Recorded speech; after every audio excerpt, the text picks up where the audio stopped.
That was great. That was very learned exposition.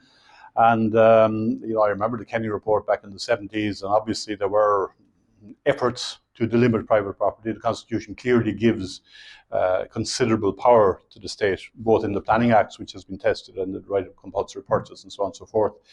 And when you come up against it, it is pretty formidable. When they come after your property, they can take it off you, and there's absolutely nothing you can do about it.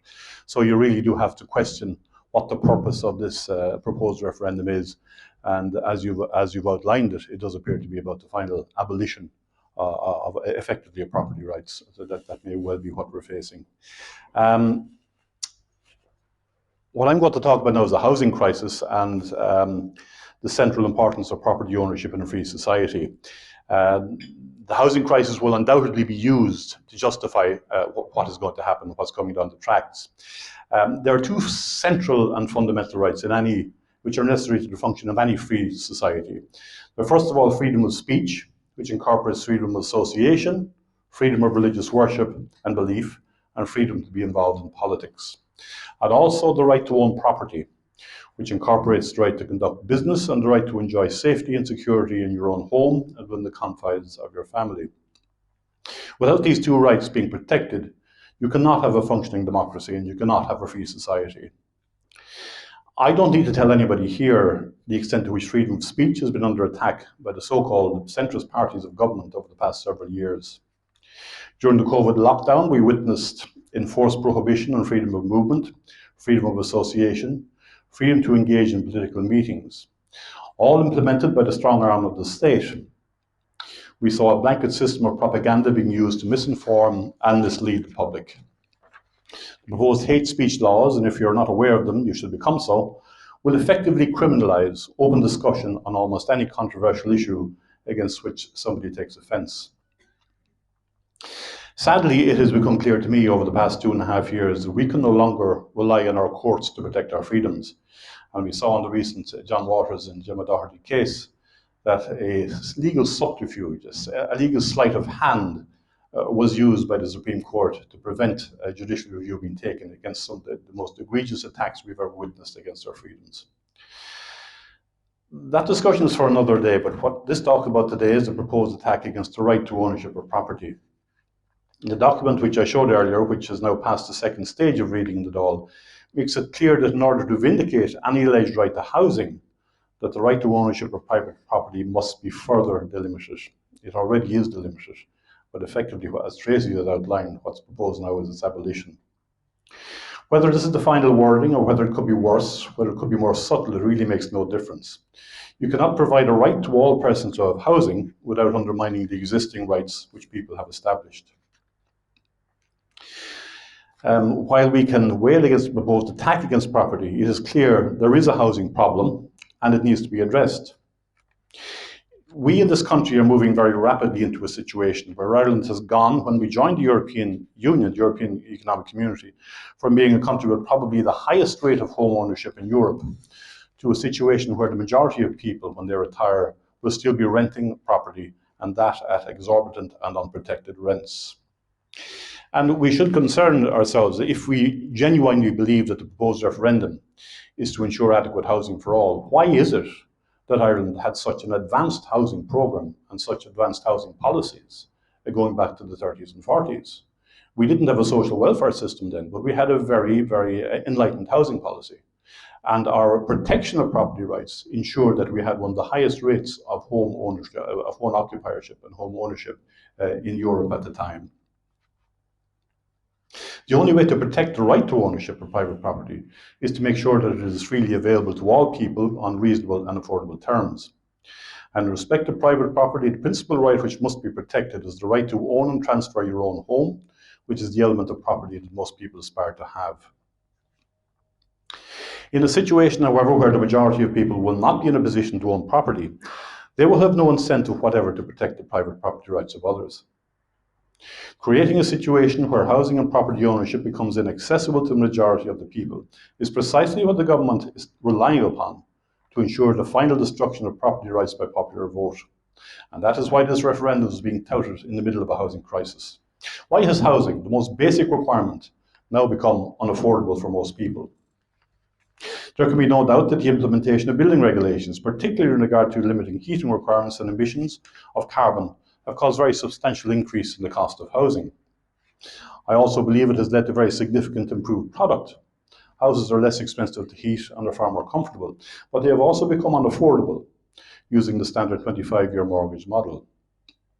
Our party has advocated that to meet this situation, we should develop long-term, possibly intergenerational mortgages at fixed low interest rates, and that this should be a priority requirement of government. Similarly, we advocate a return to mortgage interest relief on normal income tax for the provision of housing for home owner-occupiers. In fact, given that the provision of housing is a public good, we would advocate in certain circumstances a double mortgage interest relief. The proposed climate policy, which is driven by ideology and not driven by science, which will seek to upgrade existing houses and which will make it impossible to rent or even transfer houses built any time before the past 10 years or so, is going to substantially reduce the available housing stock on the rental market and make it impossible for people to engage in short-term rental at affordable rates. This is going to represent a massive destruction of capital assets and private wealth on the basis of a half-baked and totally unproven unscientific hypothesis, namely that of global warming. It will lead directly to the impoverishment of a huge number of people, the destruction of value and assets built up in property over many generations, and it will have almost no beneficial purpose other than promoting the climate ideology of our main political parties. Government policy in regard to housing seems to me to concentrate exclusively on public home ownership and ensuring that the rental market is controlled exclusively by the corporate sector, namely the vulture funds.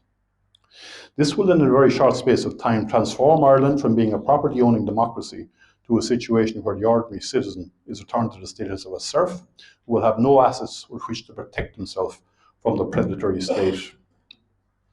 If government had a genuine concern to ensure that housing was accessible to all, why did they continue to levy VAT on first-time homeowners? This referendum, when it comes, will be presented on the basis of compassion.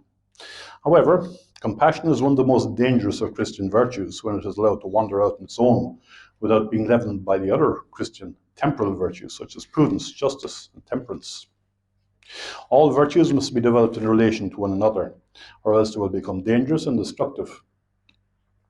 If one wishes to ensure that all of our population can be housed, there are ways of doing it other than by attacking property rights. Long-term, low-interest intergenerational mortgages is potentially one. Ensuring that housing acquisition is carried out on an equal basis and not giving preferential tax rates to the corporate sector is another. There is no reason whatever why the corporate sector should continue to enjoy a 15% tax rate, and often much less than that in actuality, for rental properties, thus leading to a concentration of housing assets in the hands of a small number of corporate groups. This, while the private homeowner is faced with 52% effective tax rate on rental property. The destruction of existing property assets on the very dubious pretext of arranging a transition to a carbon-free world will see the destruction of private wealth and a wealth transferred to the state and to the corporate sector unprecedented in modern times.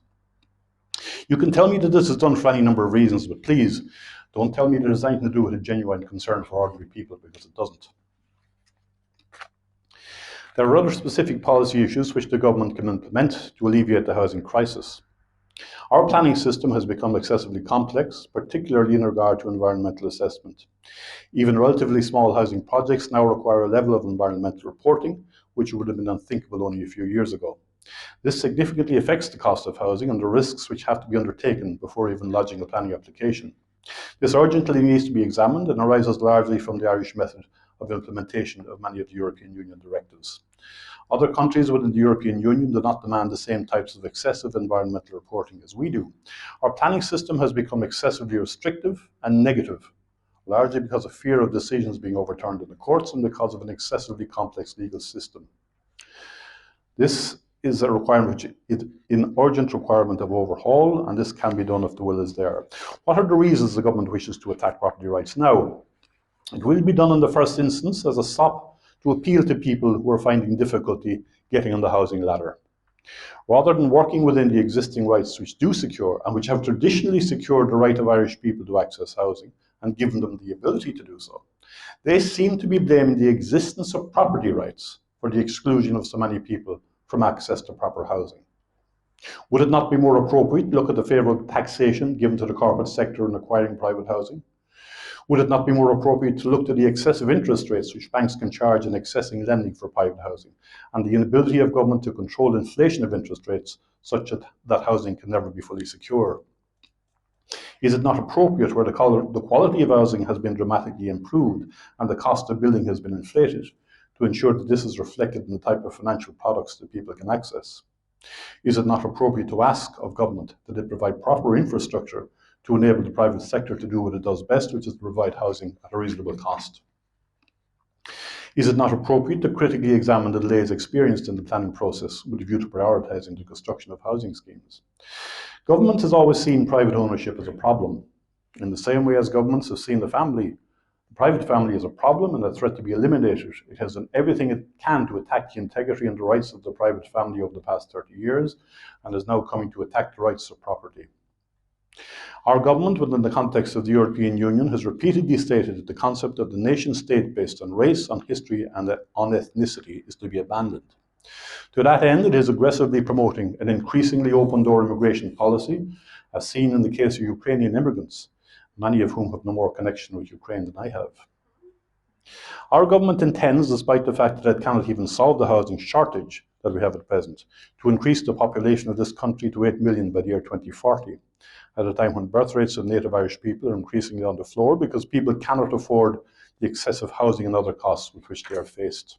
If we genuinely want to expand our population, would we not be better to examine why Irish people cannot afford to have children and try to do something about that, rather than importing increasing numbers of people who have no historical or cultural connection with this country?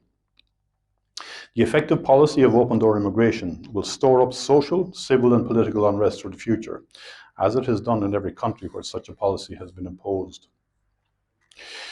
We do not as yet have the final details of the wording of the proposed referendum to which the government has committed itself, but the wordings that have passed the second stage of the Dáil so far have indicated that the proposed rights are to be extended to all residents and not just to all citizens. Any such right would, of course, immediately mean that Ireland will become a magnet for the feckless and the exploitative. Many would argue that it will cause economic ruin, but I think to a very large extent there are many elements within our government who see the process of economic and social destruction of the existing status quo as being a positive development. It is hard to understand why people should deliberately set out to destroy social order, but when you see the aggression of many of those at present involved in politics, there can be no doubt that this is their intention. Those who begin attacking Western society in order to promote freedom will end up by attacking freedom in order that they may be allowed simply to attack and destroy Western society. It is perhaps difficult to understand how parties which still consider themselves to be centrist can involve themselves in contributing to the destruction of our culture. I think this happens because they are incapable of standing up to the activists within media, within universities, and within some of the fringe political parties which now threaten to become the main political parties, namely the Greens and Sinn Féin. It is clear to me that the twin-pronged attack by government, on the first hand against freedom of speech and on the second hand against the rights of ownership of private property, are aimed at a radical transformation of our society which will affect the welfare and the freedom of all of us. This is being done on the basis of tawdry and unsubstantiated excuses, such as the nonsense of climate change, the exaggerated scaremongering of health emergencies, and the futile posturing of the West and of Europe in its treatment of the present European war. It is clear that all of these matters are being used as an excuse to introduce a revolutionary transformation of our society. If we allow this to happen without a fight, I believe that future generations will not forgive us. Therefore, I ask that we establish ourselves into committees which will fight this proposed referendum and give the government at least a run for their money. Thanks very much.